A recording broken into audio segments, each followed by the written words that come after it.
Hey YouTube! How's it going? It's been a little bit! But we're in 2019, and I'm taking this semester off, so I'm definitely going to try and be more active on here. You know, I promised you guys that review of my new car in the last video. Hasn't happened yet. It's going to happen. But for now, I figured as a good way to get me back in the groove of things, I'm going to do a review video on my Polaroid cameras. I'm an art major, and I think I want to go into photography. It's really hard to try and find a job in photography, but we're going to try anyway. So, I will show you guys my collection. So to begin, I have about 5 Polaroid cameras / instant cameras, because one actually isn't a Polaroid camera, but we'll get into that soon. This is my first one. I first started shooting out on the 600 series, which made these size photos. You know, your traditional square. Paid $8 for it, and I get $8 worth of it because the flash doesn't work and it's missing a panel down here. I had trouble trying to figure out what kind and what type of camera this was because the panel right here was missing. Turns out it is a 640. I think someone was trying to install a frog tongue on it, which protects the photo when it comes out. But I don't shoot with it anymore. It makes a good prop for Halloween though, I will say that. Next camera is my Polaroid Spectra AF. AF does not stand for what it stands for today in 2019. It actually stood for autofocus, which is what this camera has.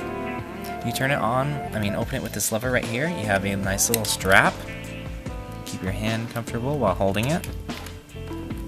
That broke at first, but my dad helped me fix it.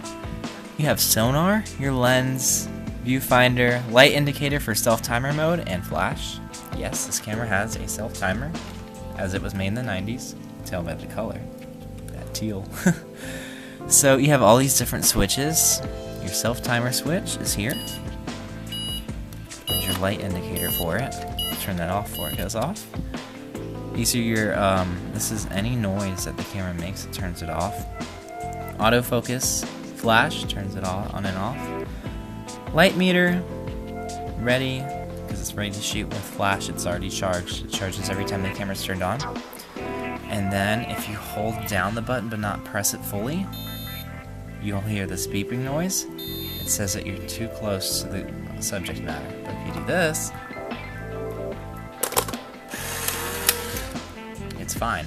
I also don't shoot with this one anymore because Impossible has actually stopped making film for this one, unfortunately. Where they had something occurred. I haven't seen packs of film on sale for it.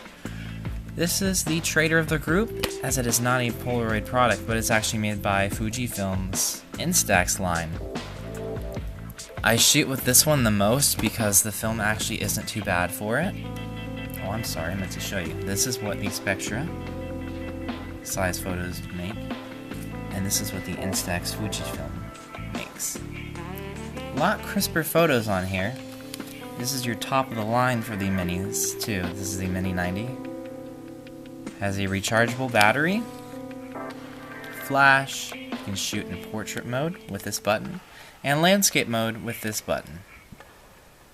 Has a variety of different modes. This is where it'll show your, let me just turn it on. This is your modes.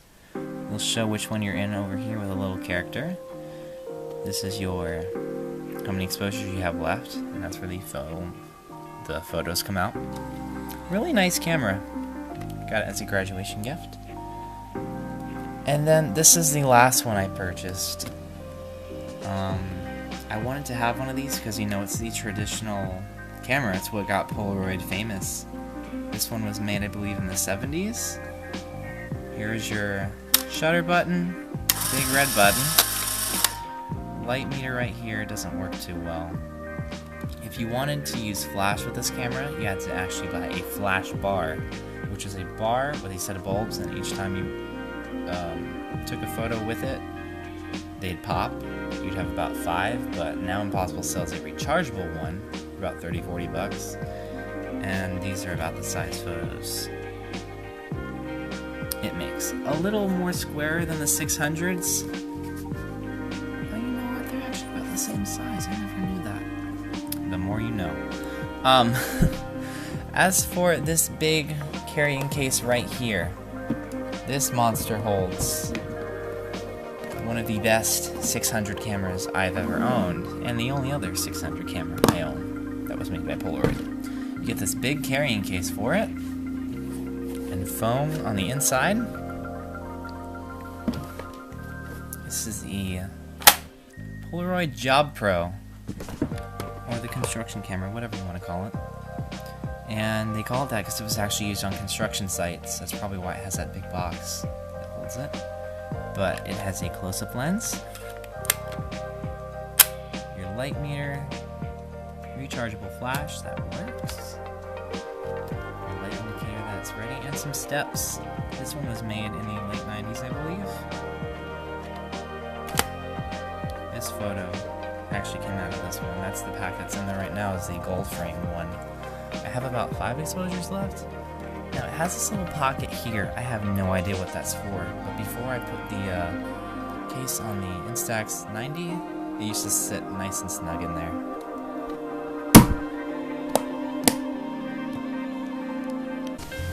So yeah, that was my collection of my Polaroid / instant cameras. I have a good bit. The only ones I really shoot with are the Mini 90 and the JobPro now, because film is expensive, guys. When you go into instant film photography, the film can be pretty pricey. I actually haven't purchased a pack of film for that 600 in about a year, because I don't shoot with it very often. As for the Instax though, that would definitely be your cheaper option to go with that company. But that wraps up the video for today, guys. I'll put out that review video of my new car soon. Don't forget to like, comment, subscribe. I'll see you guys soon.